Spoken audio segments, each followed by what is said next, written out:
Okay guys, today is a planning video. You guys are gonna plan with me. I normally always share this kind of stuff over on Instagram in stories. I'm always sharing, but the problem with that is that the stories disappear after 24 hours. So I figured I would share it over here on YouTube. That way it stays here. So that way if you guys ever want to refer back to it and my crazy method of putting books together for the unit study that we're doing, or history, or any other curriculum you want to implement a supplementary reading list to. Okay, so I have an incoming fifth grader, incoming seventh grader. We homeschool year round, so our history for the 26 school year is almost done. Like a week more and we are done. So we are immediately going to be rolling into our 26-27 school year history. And this year I am creating my own because I just haven't found one that completely incorporated all the things we want to do. I'm going to be following several different spines, splicing it and dicing it and Frankensteining it together, but it's still going to have a strong literature backing to it. And that is what all these books over here are all about. So I'm going to talk you through like how I put it together, because it's a common question that I get on Instagram. So I figured I would take you from step one. Well, actually, I'm going to take you from step two because you didn't see step one. Step one was filtering out on my bookshelves from all the books that I have pulled out everything from early American history. So basically from the Native Americans, Christopher Columbus, all of that, through the drafting of the Constitution. So that was step one. Then step two was filtering it all out. So I filtered it all out, and this is what you see. This is what I'm left with. So this is going to take us a good 4 to 5 months to do, in addition to incorporating the different spines. So I'm going to be following several different spines, and I'm adding to that this book list, okay? And it's my own self-made book list. And when I mean filtering out, I legit mean filtering out. Like, I actually identified books that I am going to be selling over there on Instagram in big like bulk stacks and stuff, and there's more to this. So when I mean filtering, like, I really cleaned house with it too. So I have our history books there, there's history books there, there's history books up there, there's history books here, and then there's like some history books here, and then there's history books up there. It's like, it's a lot, right? So I pulled what I wanted to, and then I figured out from that, what do I really want to use? And this is what I'm left with, okay? So hopefully the lighting in here isn't too bad. I usually get pretty decent lighting in here, but it's nothing like the natural daylight. And I'm like in my kids' like playroom area, so I'm not getting any natural lighting, but it's enough to get the point across, right? So my best friends when it comes to this is sticky notes, okay? So now I have all this. I kind of have things, as I was filtering out the books I wanted to use, I kind of have things somewhat organized. So I have books here that are going to be this stack, this stack, and this stack. Either read aloud, independent reads for my incoming fifth grader, independent reads for my incoming sixth grader. There's going to be ones that we read during our history block, and there's going to be ones that I'm going to include as part of their literature block. That's how I'm being sneaky. I'm like double dipping, because a lot of this stuff, like, really, we can incorporate it and interweave it into our ELA, so we can get and read all these wonderful books. We're just going to get him in during our ELA block. Okay, so here comes the first like legit step that I'm going to take right now after all that yapping. I am going to start putting them into categories, okay? So I'm going to put them into family read alouds, like quick ones, like 1 to 2 day reads. Then I'm going to have family read alouds for a lot bulkier dedicated time, like your novels and stuff. Then I'm going to separate them into independent reads for my incoming fifth grader, incoming seventh grader. Look, it's hard talking in terms of incoming fifth, incoming seventh grader. So every now and then you hear me say fourth grader and sixth grader, because that's what I have. I forget. Okay. So if you hear me say incoming sixth grader, I don't have an incoming sixth grader. I have an incoming fifth grader, incoming seventh grader. Okay. So let me kind of go through the stack here, and I'm going to do that off camera. And then I'm going to show you once I put it into categories. Okay, guys, I have mostly classified and organized all of them. Now, this is not all of it, because I still have books downstairs that I need. I don't know, do I bring it upstairs in here? But all this stuff is going to have to get taken downstairs. So this is not the final one, because most likely I'm going to take these downstairs, lay them out just like this, and then I'm going to do the exact same thing that I just did with all the books up here with the books that I've already earmarked that I want to do downstairs and put them in categories. So let me kind of show you like how I've broken this down.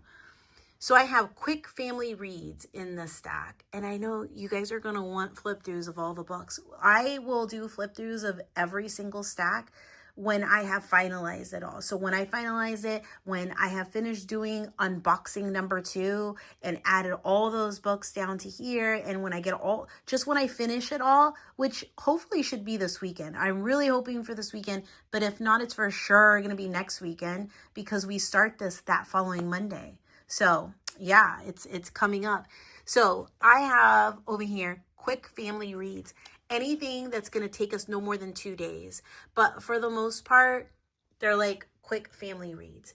And then I have family read alouds over here, ones that we're going to read together during the course of the next 4 to 5 months and stuff. We're going to do it together. Then I have it broken up into my rising 5th grader. These are what we're going to do together as part of his ELA block. So I have it in here. And then ones that he is going to do completely like independent, like on his own. And again, I promise I will do flip throughs. So this is how I've organized this so far. Then my incoming 7th grader has this as part of his ELA block.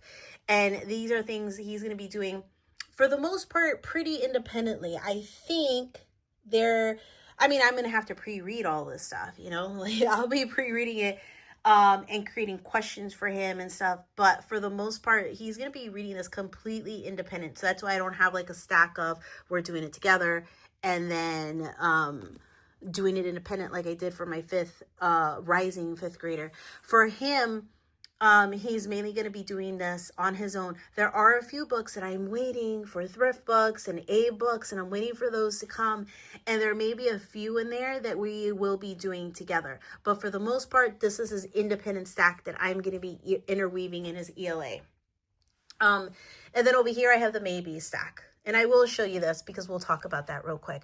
I feel like we've moved beyond the if you lived at the time of the American Revolution. I feel like we're really looking a lot more at detailed look-throughs and stuff. And I just don't know if it's worth our time. Given all the books that we already have to do, like, is it going to be worth our time?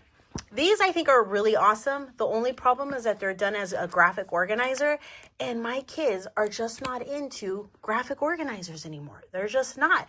There was a point that they were. That's why I bought them like that, you know.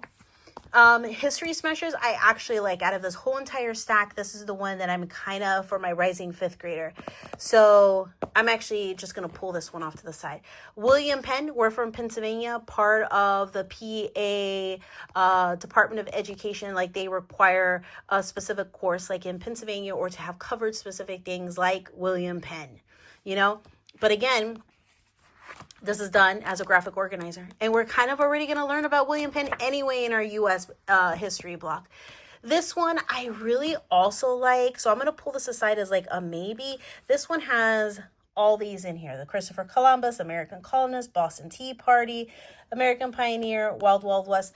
My problem is, again, I feel like we've moved beyond it, but it may be just as an interesting read. You know what I mean?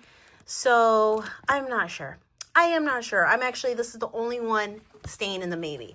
Okay, Paul Revere's Ride. Another one that's just a graphic organizer. This one, it's not as deep, you know, as comprehensive or true. That must be FedEx picking up our Jack and Link packages. So Mickey will stop barking here in a second. But I don't know. I don't think so, you know? So I think what I'm going to do is I'm going to add these to the sales stack that I'm going to do over on Instagram. I am going to move this over here. That's the only maybe book. All right, it's not the only, like this one too. So these two are my maybes. Talking it through with you guys, we're going to offload this into another family that can probably use it. So that's how I've categorized it. Okay, so that's how I'm like organizing it.